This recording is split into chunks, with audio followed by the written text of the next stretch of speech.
Bienvenidos a Euronews. Hoy la actualidad de este miércoles 23 de junio está marcada por la puesta en libertad de los líderes independentistas que fueron condenados por su participación en el fallido intento de secesión de Cataluña y que han sido indultados por el gobierno español.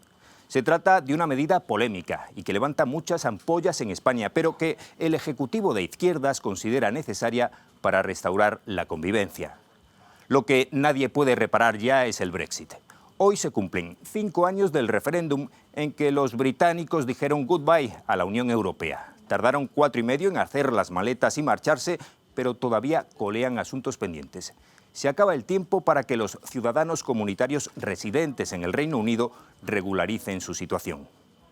También vamos a hablarles de la ola represiva que azota Nicaragua, del balón de oxígeno que ha conseguido Argentina y de la crudeza de la tercera ola de la pandemia en Colombia. Mirando hacia el este, traemos noticias de interés de Rusia y de China, y más al sur, de la gran barrera de coral australiana. No se lo pierdan. Estos son los titulares. Salen de prisión los 9 políticos presos por el proceso de independencia catalán tras la firma de los indultos por parte del Gobierno de España.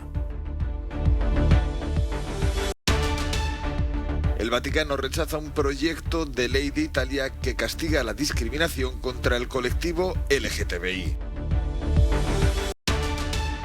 Últimos días para que los ciudadanos comunitarios puedan solicitar la residencia permanente en el Reino Unido y así no perder sus derechos. El gobierno de Argentina logra evitar una suspensión de pagos justo en el momento más duro de la segunda ola de la pandemia. Daniel Ortega ignora la presión internacional y sigue eliminando a posibles rivales. Objetivo: asegurarse un cuarto mandato consecutivo tras el 7N. Era la imagen más esperada. Los presos del procés salen de prisión. Los 9 políticos presos por el proceso de independencia catalán abandonaban este miércoles sus respectivos centros penitenciarios después de que el Gobierno de España aprobase el martes un indulto que les permite salir de la cárcel siempre y cuando no vuelvan a delinquir durante un tiempo determinado que depende de las particularidades de cada caso. Por otro lado, se mantienen las penas de inhabilitación para tener un cargo público. El ex vicepresidente de la comunidad autónoma, Oriol Junqueras, dio un discurso a la salida de la cárcel de Lledoners, junto con el resto de políticos liberados, en el que dejaba claro que la lucha política por la independencia de la región seguirá en marcha. Mañana, pasado mañana y hasta el día de la victoria continuaremos trabajando al lado de toda la gente de este país, sin excluir a nadie, para hacer realidad el sueño de una república catalana. ¡Viva Cataluña libre! Decenas de periodistas y simpatizantes esperaban en las puertas del centro penitenciario la salida de los 7 políticos que cumplían condena y a quienes se ha podido ver sujetando una pancarta con la inscripción «Libertad para Cataluña». El presidente del gobierno, Pedro Sánchez, ha justificado la medida por razones de utilidad política para restablecer la convivencia dentro de la sociedad catalana y también en el conjunto de España.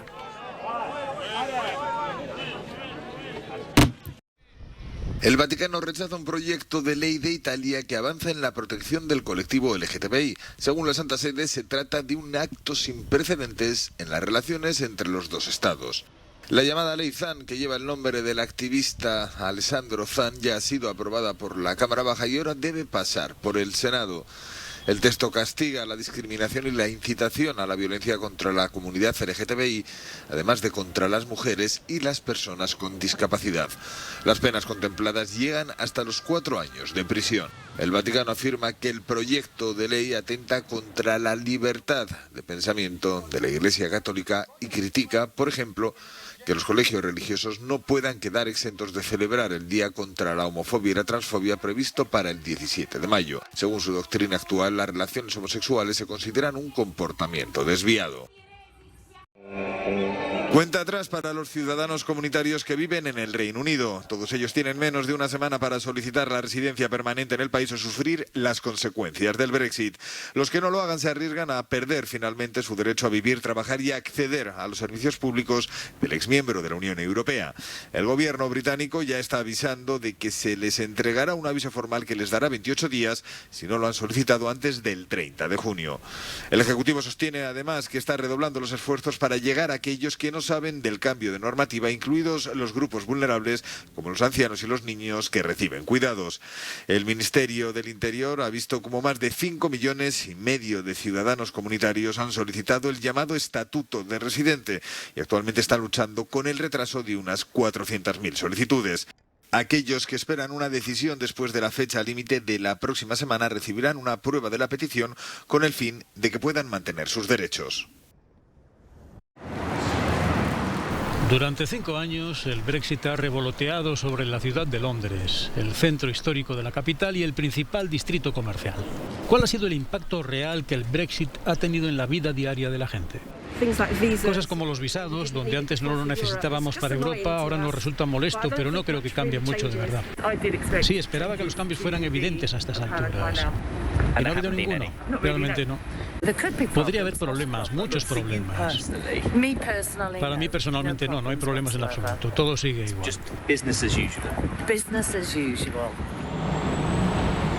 Pero el Brexit ha tenido un impacto claro. Más de 400 empresas financieras han trasladado sus actividades, su personal y 1 billón de libras en activos a centros de la Unión Europea debido al Brexit. El impacto del Brexit lo han notado las empresas, pero también los particulares, aunque ha sido difícil de distinguir del abrumador impacto de la pandemia. A las 4 de la mañana en Billingsgate, un mercado de pescado de 600 años parece que ha vuelto a la normalidad después de la crisis. Pero si rascamos bajo la superficie y bajo el Brexit, está teniendo un impacto negativo en estos negocios familiares. Conseguimos anguilas de Irlanda del Norte y pensábamos que seguiríamos pudiendo conseguir anguilas. Igualmente, esta semana pudimos traerlas, pero ahora hay mucho papeleo. Los precios han subido mucho, llegan menos pescado, sobre todo en Escocia. Todo se ha encarecido.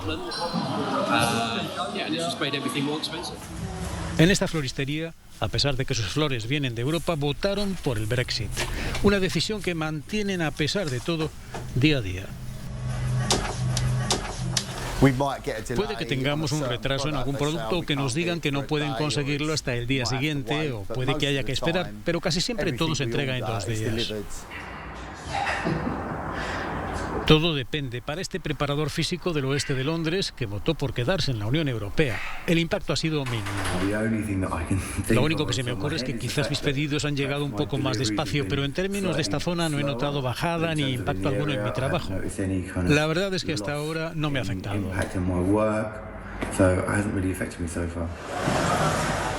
5 años después, la vida sigue. Para algunos, el Brexit repele. Para otros, todavía no ha tenido ninguna consecuencia en sus vidas. Polonia introducirá una cuarentena obligatoria de 7 días para todos los viajeros del Reino Unido en un intento por frenar la propagación de la variante Delta del coronavirus. Regla que se aplicará incluso para las personas que lleguen con un test negativo. No tendrán que hacer cuarentena quienes estén completamente vacunados.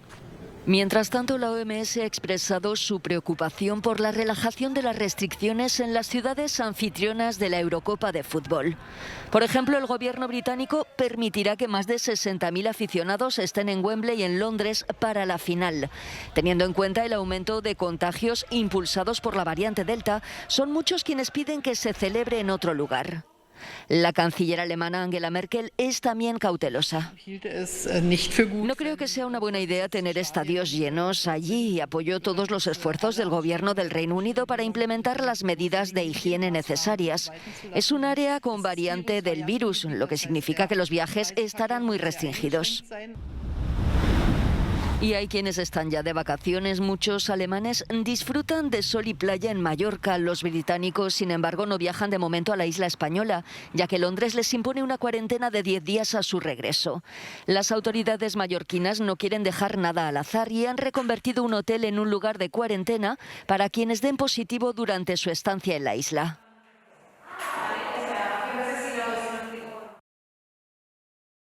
Argentina evita una suspensión de pagos en mitad del azote más duro de la pandemia. Un acuerdo del gobierno con el Club de París, un foro formado por países deudores y acreedores, ha permitido retrasar el reintegro de parte de los algo más de 2.000 millones de euros que le debe hasta marzo del año que viene. La deuda completa debería haberse saldado el pasado 31 de mayo. Pagar esa cantidad hubiese sido un golpe a las reservas internacionales y por lo tanto hubiese generado más inestabilidad cambiaria y hubiese generado más inestabilidad macroeconómica en general. Con este pacto el país podrá seguir negociando con más tranquilidad la refinanciación de casi 34.000 millones de euros con el Fondo Monetario Internacional, una quinta parte del total que debe Argentina y que lastra sus cuentas. Y si la crisis económica es profunda, no lo es menos la sanitaria. El martes hubo un nuevo récord diario de fallecidos, 792, por lo que el total desde el inicio de la pandemia ya supera los 90.000. La segunda ola de la COVID ha provocado que más del 70% de las camas de cuidados intensivos estén ocupadas. De 45 millones de habitantes, algo más de 18 ha recibido al menos alguna de las dosis de las vacunas. Lo que se presentó como un nuevo pico de muertes ligadas a la pandemia se ha convertido en una larga y dolorosa meseta. Los cementerios no mienten. Colombia sufre los peores zarpazos de la tercera ola sin saber cuándo volverá a descender significativamente el número de nuevos fallecimientos y contagios diarios. El lunes superó el total de 100.000 fallecidos, una barrera psicológica que sacude conciencias en un país harto de una pandemia que lo ha empobrecido y donde muchos habitantes tienen la sensación de que se ha bajado la guardia. Es algo que nos hace reflexionar muchísimo acerca del cuidado que debemos tener, de todas las precauciones, de no tener confianza, porque tal vez uno va perdiendo el miedo y ganando confianza, y el momento en el que uno se descuida es cuando llega hasta la familia, le toca a uno el corazón y es muy difícil. La pandemia tiene como telón de fondo la profunda crisis política y social que atraviesa Colombia, donde decenas de miles de jóvenes han protestado durante semanas contra el gobierno conservador de Iván Duque, una revuelta que ha empeorado la situación sanitaria. Nuestro reto es prevenir que esa tragedia la vivan más familias. Y eso solamente lo lograremos si actuamos con la responsabilidad que en este momento atañe. La vacuna nos protege y quizás nos aleja de un estrago letal de la enfermedad, pero no libera a nadie de poder adquirir la enfermedad. También ha empeorado la situación la reapertura por razones económicas decretada por el gobierno y el retraso en la campaña de vacunaciones en algunas zonas de este país de 50 millones de habitantes. Hasta el momento, cerca de 15 millones han recibido la primera dosis de la vacuna contra la COVID-19 y solo 4,8 han recibido la segunda. Según los planes del gobierno, a finales de año 35 millones se habrán vacunado, alcanzando así la llamada inmunidad de rebaño. Nos están escuchando. Pese a la indignación internacional, Daniel Ortega sigue eliminando de su camino a posibles rivales. El presidente de Nicaragua quiere asegurarse un cuarto mandato consecutivo tras las elecciones del 7 de noviembre. 5 opositores con intención de participar en la carrera presidencial han sido detenidos. En total, 19 personas, políticos, exguerrilleros disidentes, periodistas y empresarios. 59 países han dicho estar extremadamente preocupados durante el Consejo de Derechos Humanos de la ONU. La alta comisionada ha alertado de un deterioro de la situación. Desde mi último informe sobre Nicaragua ante este Consejo el pasado 23 de febrero, mi oficina ha observado un preocupante y acelerado deterioro de la situación de derechos humanos. Esta aleja la posibilidad de que los y las nicaragüenses puedan ejercer plenamente sus derechos políticos en las elecciones del 7 de noviembre. Llamo al gobierno de Nicaragua a un cambio urgente en el curso de acción que está adoptando frente al proceso electoral. Ello implica como mínimo liberar de inmediato a todas las personas detenidas arbitrariamente, cesar todo acto de persecución en contra de las voces disidentes, restablecer los derechos y libertades que hacen posible un proceso electoral libre, creíble y equitativo. Human Rights Watch pide más presión a la ONU y que lleve el tema ante el Consejo de Seguridad, argumentando que lo que ocurre en Nicaragua supone un peligro de inestabilidad en la región. Lograr también detener, frenar estos abusos y revertir la situación actual y obviamente conseguir la liberación de todos los que se encuentran arbitrariamente detenidos. Y para ejercer más presión sobre el régimen nicaragüense, Estados Unidos ha aprobado una ley que permitirá vigilar actos de corrupción y violaciones de derechos humanos e imponer nuevas sanciones. Y ellos, en vez de tocar el timbre de la casa, comienzan a... El ex vicecanciller de Nicaragua y ex sandinista Víctor Hugo Tinoco es uno de los detenidos en la ofensiva represora del presidente Daniel Ortega. Su hija Cristian explica cómo la policía allanó la casa de su padre en Managua y se llevó su pasaporte tras su secuestro por hombres encapuchados en un centro comercial. Cristian Tinoco denuncia terrorismo de Estado y que el Frente Sandinista ha sido secuestrado por Ortega. En los últimos 20 días ya el gobierno de Daniel Ortega ha secuestrado por lo menos a 18 aproximadamente opositores, entre los cuales están candidatos a la presidencia actualmente de la República, así como opositores de partidos políticos, empresarios, también personas relacionadas con los bancos. Entonces es realmente algo terrible. Tinoco fue embajador en la ONU y negociador en el proceso de paz durante el primer gobierno sandinista cuando Ortega fue presidente por primera vez. Y esta foto, pues, que es una foto tomada en el 86. O sea, mi padre luchó junto a ellos, ¿verdad?, para que se liberara nuestro país de una dictadura, y ahora resulta que Daniel Ortega viene a ser un dictador, para mí, peor que Anastasio Somoza por todos los secuestros que está haciendo. Es realmente paradójico y es para mí muy doloroso, porque nosotras desde nuestra niñez éramos consideradas sandinistas, pertenecíamos en nuestro corazón al Frente Sandinista y a los ideales sandinistas, pero para mí actualmente el Frente Sandinista ya no es lo que fue en un principio. Ha sido secuestrado el partido por Daniel Ortega y en el partido lo que se hace es lo que diga la familia Ortega. Las puertas de Rusia siempre estarán abiertas para la Venezuela chavista.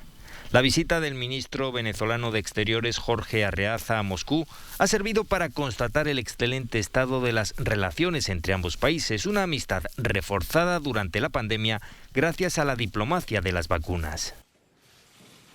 Venezuela fue el primer estado del hemisferio occidental que registró la vacuna rusa Sputnik V. Realizó ensayos y organizó envíos regulares del medicamento, explicaba el ministro ruso de Exteriores, Sergei Lavrov, quien también ha hecho de altavoz del llamamiento de Caracas a Estados Unidos para que ponga fin a las sanciones. Tal vez sea hora de que Washington se dé cuenta de que los tratos con otros países, incluidos los de América Latina y el Caribe, deben basarse en la equidad, la igualdad y el respeto mutuo.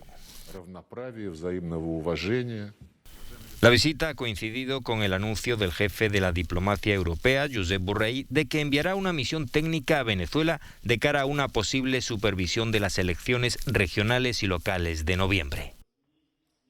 No dependemos nosotros de ninguna instancia exógena a Venezuela para hacer respetar la soberanía popular de los venezolanos. Sin embargo, siempre hemos estado abiertos a la observación, veeduría, el acompañamiento. La justicia europea ha confirmado por su parte el derecho de Venezuela a impugnar en los tribunales europeos las sanciones impuestas por los 27 por socavar la democracia y los derechos humanos. El presidente chino Xi Jinping habla con los 3 astronautas de su país que orbitan la Tierra en la Estación Espacial Tianhe a través de una gran pantalla en el Centro de Control Aeroespacial de Pekín. De esta forma, desde su país se pudo ver a Liu Bornin y Tang Hongbo haciendo ajustes a un traje espacial que se espera utilizar para futuras actividades extravehiculares. Nie Haisen, el jefe de la tripulación, estaba operando el sistema de la estación espacial en la zona de trabajo del compartimento principal. La misión coincide con el centenario del Partido Comunista Chino. Es otra demostración de la creciente confianza y capacidad del gigante asiático en el ámbito espacial. Xi Jinping envió a los astronautas un caluroso saludo y les deseó una labor exitosa. Esta será la misión espacial tripulada más larga del país hasta la fecha y la primera en casi 5 años. Permanecerán en el módulo principal de la Estación Espacial Tiangong, conocida como Tianhe o Armonía Celestial, durante los próximos 3 meses. ¿Está o no está en peligro la Gran Barrera de Coral? Según la UNESCO, sí, y así tiene previsto confirmarlo en su próxima lista de lugares patrimonio de la humanidad amenazados. Desde Australia, por contra, se oponen de lleno a esta decisión. El arrecife no está en peligro. Esta decisión se tomó, como he dicho, sin el debido proceso, denunciaba la ministra de Medio Ambiente de Australia, Susan Ley. Tenemos datos del Instituto Australiano de Ciencias Marinas que muestran un intenso trabajo en la recuperación de los eventos de blanqueo de corales que han tenido lugar.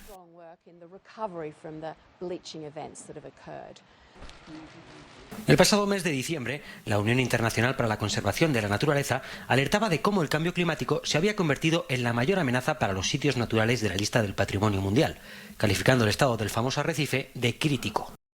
La controvertida propuesta de la UNESCO deberá ser aprobada o rechazada el próximo mes en Fuzhou, China, durante la Convención sobre la Protección del Patrimonio Cultural y Natural de la Humanidad.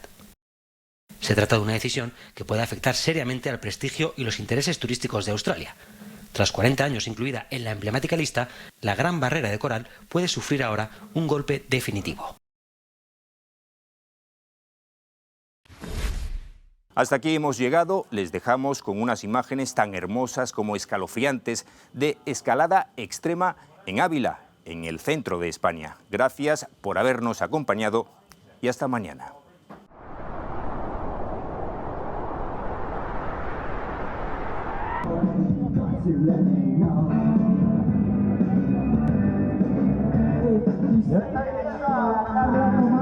Muy bien, ¿cómo va Araceli? Araceli va bien, está en visión directa.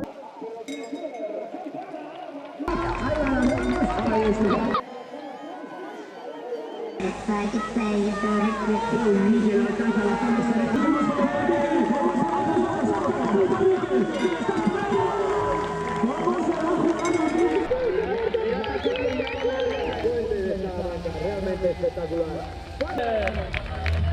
Pues ahí lo tenemos, señores y señores, presento el podio.